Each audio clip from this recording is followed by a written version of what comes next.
If you ever want to review past applications, you just go to the menu on the top right corner and click Past Applications, and then you'll have a list, and you can sort by different areas of application. You can sort by different months, dates. It's going to default to the last 12 months. And then you can even, if you want to just sort for just products or just active ingredients and see when things were applied, you can sort this way.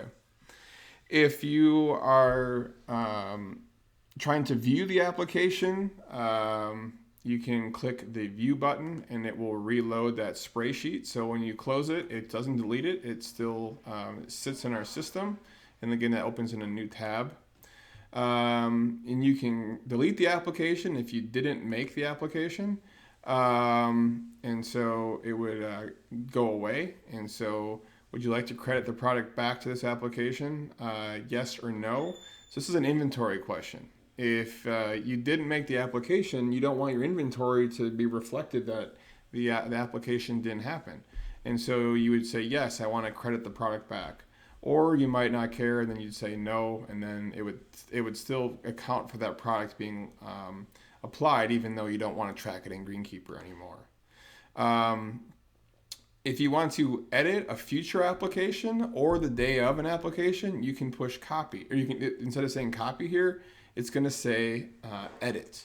And then in doing that, it will reload the new application page, and then you can tweak things.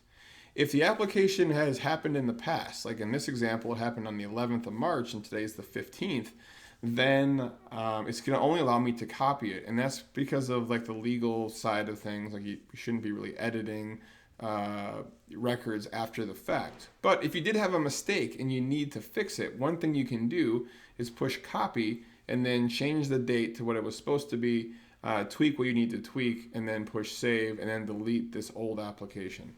And so if I did that, I push copy, it's going to bring me right back into the application.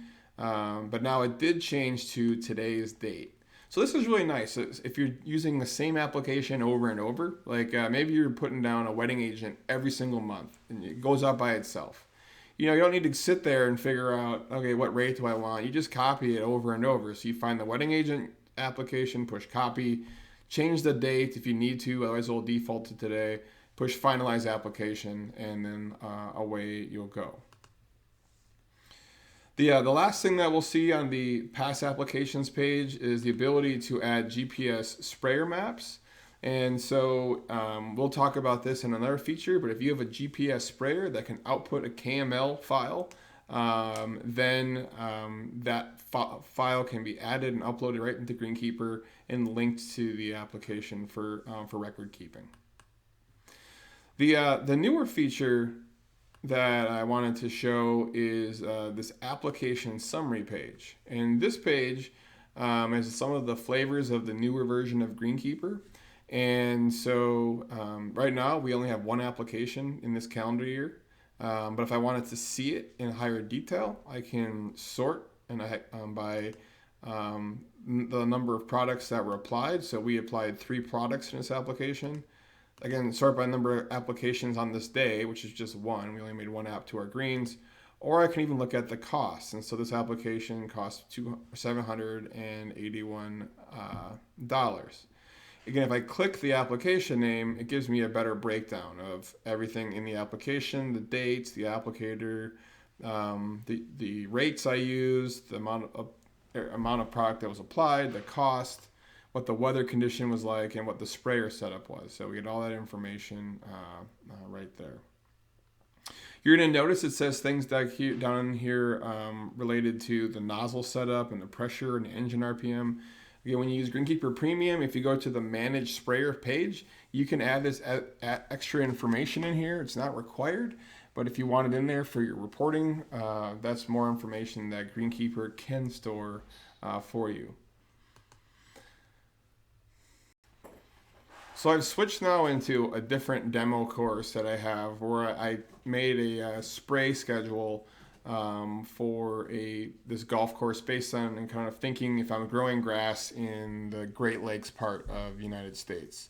And so you can see how this summary page is really helpful. And this is why I'm encouraging people to go in and enter inventory information take a little bit of time to do it because you're going to get a lot of useful information back. So right now I'm sorting across all the products that I've applied during last year through today. And I can see the number of products that were applied to my greens, tees, fairways, roughs. If I hover over the products, it tells me what product was in there. So I can see on July 19th on my greens, we sprayed Maxtima, Primo, Trimit, and Telstar. And then on this application to my fairways, we did Bannermax, Urea, and Dimension. So really quick, we can get a breakdown of the different products that were applied to different areas.